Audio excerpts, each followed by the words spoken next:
Hello friends, स्वागत है आपका एक बार फिर से आपके अपने लीगल चैनल में। दोस्तों देखिए, लिटिगेशन का जो फील्ड है इसमें आपका दिमाग खुला हुआ होना बहुत ज़रूरी है। अब ये एक लाइन का मतलब अगर आप समझ गए ना कि खुला हुआ होने से मतलब क्या है, तो आप अपनी बहुत सारी प्रॉब्लम को यहीं बैठे बैठे सॉल्व कर लोगे। अब देखो मैं बताता हूँ क्या है। एक मामला हुआ जिस मामले में पत्नी ने आपके ऊपर मेंटेनेंस का केस फाइल किया। आपने किसी बहुत बढ़िया एफिशिएंट लॉयर को पकड़ा अपने अनुसार।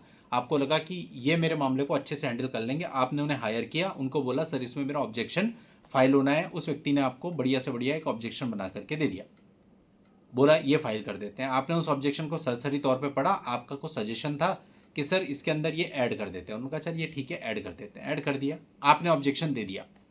ठीक। अब यहीं पर इस चीज को दूसरी तरफ से देखो कि उन्होंने आपको ऑब्जेक्शन दिया। आपने उसमें 50 तो करेक्शन ढूंढे अपने हिसाब से, लेमैन के हिसाब से, कि ये 50 चीजें इसमें होनी है। चलिए, फिर भी आपके लॉयर ने सारी चीजों को एनालाइज किया। उन 50 में से 10 काम की थी, उन्हें रख लिया, 40 को छोड़ दिया और आपको ऑब्जेक्शन दे दिया। फिर आप उसमें फिर दिमाग लगा के बैठे। फिर आपने 50 और नई चीजें निकाल ली। फिर वो 50 चीजें लेकर के आप लॉयर के पास गए। चलो उसको फाइनलाइज किया, फिर 50 और निकाल ली। ऐसे ऐसे लोग मैंने देखे जिनकी क्वेश्चन पिटीशन 3-3 महीना फाइल ही नहीं होती। वो उसे एनालाइज ही करने में बैठे रहते हैं। अब ये कर दूं, अब ये कर दूं, एक एक शब्द की पूछ को पकड़ के रखते हैं। ऐसा आदमी कुछ नहीं खटेगा जीवन में। वो क्या लिटिगेशन लड़ेगा यार? कौन आपकी क्वेश्चन पिटीशन को इतना बारीकी में जाकर के पढ़ रहा है जितना बारीकी में आप अपना दिमाग खपा रहे हो? मैंने जितने भी आज तक अपने एक्सपीरियंस में बता रहा हूँ ऐसे लोग देखे हैं, वो हमेशा हाथ मलते हुए देखे हैं। कुछ नहीं पाया उन्होंने। ज़्यादा बारीकी में घुस के केवल आप अपने माइंड को डिस्टर्ब करने के अलावा कुछ भी और नहीं करोगे। वहीं जो लोग कूल रहते हैं, ज़्यादा दिमाग नहीं लगाते, वो ठीक है कि आपको आपके फैक्ट सबसे ज़्यादा पढ़े। आपके लॉयर ने बना के दिया, एक बार उसको पढ़ना बहुत ज़रूरी है।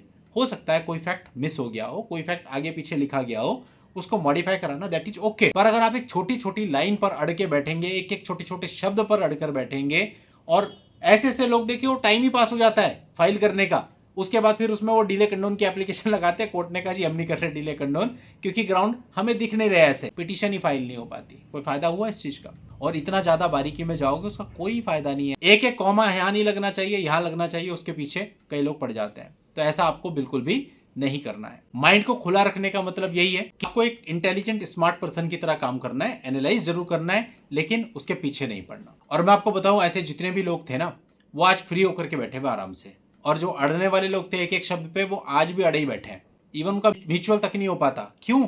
क्योंकि म्यूचुअल की पिटीशन में भी एक एक शब्द को पकड़ के अड़ के बैठ जाते हैं, और इतना ज्यादा अड़ते हैं जिसका कोई लॉजिक नहीं होता। आपका खुद का लॉयर आपको समझा रहा है भैया इस पे मत अड़ो।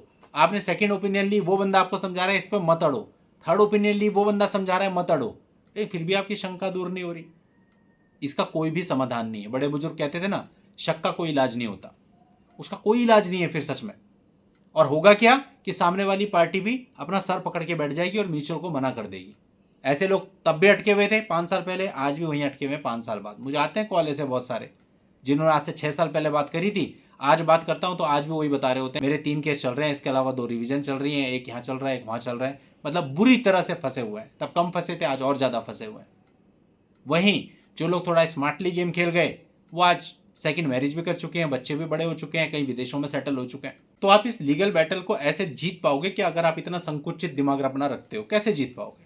इतनी चीजें होती हैं, इतना तमाम चीजें होती हैं, नहीं कर पाओगे आप कैसे भी। तो जीतने का एक ही तरीका है कि अपनी अप्रोच को स्मार्ट रखो। हार्डवर्क और स्मार्ट वर्क में बहुत फर्क होता है। हार्डवर्क आपको पूरा उलझा के रखेगा महीनों महीनों तक। स्मार्ट वर्क में आप उलझते नहीं। स्मार्ट वर्क का एक छोटा सा उदाहरण बताता हूं। अभी एक मामला मेरे पास आया। उस मामले में स्पेसिफिकली उन्होंने कहा कि आप हमारे शहर को और बाकी चीज़ों को उजागर मत कीजिएगा। इसलिए मैं आपको केवल पॉइंट बता रहा हूँ, मुद्दा बता रहा हूँ। एक पिटीशन जिसमें लड़की ने आपके ऊपर कई सारे आरोप लगा दिए, कई सारे तमाम आरोप लगा दिए, कई सारे टेक्निकल पॉइंट भी थे जो कि गलत थे। अब एक क्वेश्चन पिटीशन बनाई जिसमें वो सारे टेक्निकल पॉइंट भी लिख दिए, लड़की ने जो गलत आरोप लगाए वो भी लिख दिए, और भी तमाम जो चीज़ें हमारे पास थी हमने सारी क्वेश्चन पिटीशन में लिख दी। ठीक। इसी में एक पॉइंट था जहां पर पत्नी कहती थी कि पति ने मेरे साथ मारपिटाई करी है, और उस दिन पति आउट ऑफ इंडिया था। उसका पूरा रिकॉर्ड उसके पास है। इवन उस दिन पत्नी भी आउट ऑफ इंडिया थी। अब ऐसे में जहां पति पत्नी दोनों ही आउट ऑफ इंडिया थे, और वो कहती है कि इसने मेरे को मारा पीटा, धक्के मारे, वगैरह वगैरह, जो आपको पता ही है। अब अगर इस पूरे मामले के अंदर स्मार्ट मूव पति चले, सारी चीज छोड़ दे, टेक्निकल फैक्निकल एक साइड, एक पॉइंट को पकड़ ले कि साहब ये मेरे पासपोर्ट की कॉपी है जो कि प्राइमा फेसी प्रूव करती है कि मैं तो भारत में ही नहीं था, इवन मेरी पत्नी भी भारत में ही नहीं थी, हम दोनों जब भारत के बाहर थे तो भारत में घटना कैसी हो गई। अगर इसी एक पॉइंट पर फोकस किया जाए, इसी एक पॉइंट पर हथौड़ा बार बार बजाया जाए और इसी एक पॉइंट पर आर्ग्यूमेंट किया जाए, ये एक पॉइंट आपके पूरे मामले को क्वैश करवा देगा। बाकी किसी चीज में जाने की जरूरत नहीं है। ये होता है स्मार्ट मूव। हार्ड मूव क्या है कि एक एक पॉइंट जो है उसको पकड़ के बैठ गए कि एफिडेविट है साहब इसका, इसके नीचे डेट गलत डली हुई है, यहाँ पे इसके साइन की एक लाइन ऐसे हो गई है जबकि इसके लाइन ऐसे जाती है। फालतू की चीजें, मतलब मेरे समझ में नहीं आता कि कौन इनको सिखाता है ये सब चीजें करना। प्रैक्टिकल और जो चीजें आप एआई पे ढूंढते हो दोनों में बहुत फर्क होता है, इसलिए उन दोनों को सेपरेट रखो। अगर आप वास्तव में चाहते हैं कि आपको कोर्ट से रिलीफ मिले, रिलीफ लेना इतना मुश्किल नहीं है, लेकिन अधिकतर मामलों में रिलीफ को हम खुद ही मुश्किल बना देते हैं। मैं मानता हूं कुछ मामलों में हम लोग हेल्पलेस हो जाते हैं, मेरे साथ भी अभी रिसेंटली हुआ। एक मामले में क्वैशिंग फाइल करी थी और वो क्वैशिंग पहले दिन ही रिजेक्ट कर दी गई, इवन दूसरी पार्टी को नोटिस भी नहीं किया गया। और जो जजमेंट आया वो देखने पे पता चला उसमें जस्ट इतना लिखा हुआ है कि आपने जो भी बातें अपनी क्वैशिंग में लिखी वो सब ट्रायल का मैटर है, इसलिए we are not incline to quash. कुछ भी मेरिट्स पे कहा ही नहीं है जजमेंट में। तो कहने का मतलब, मैं मानता हूं इस तरह की चीजें भी होती हैं, लेकिन मैं उन जगहों की बात कर रहा हूं जहां पर कोर्ट आपको सुनता है, दूसरी पार्टी को नोटिस करता है, मेरिट पे आप आर्ग्यू करते हैं। वहां पर आपको क्या करना है?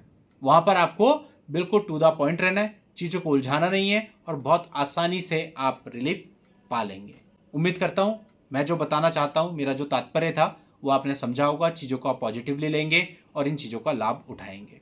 आज की इस वीडियो में इतना ही। नेक्स्ट वीडियो में नई जानकारी के साथ मैं आपसे फिर मिलता हूं, तब तक के लिए goodbye and thank you for watching. Take care.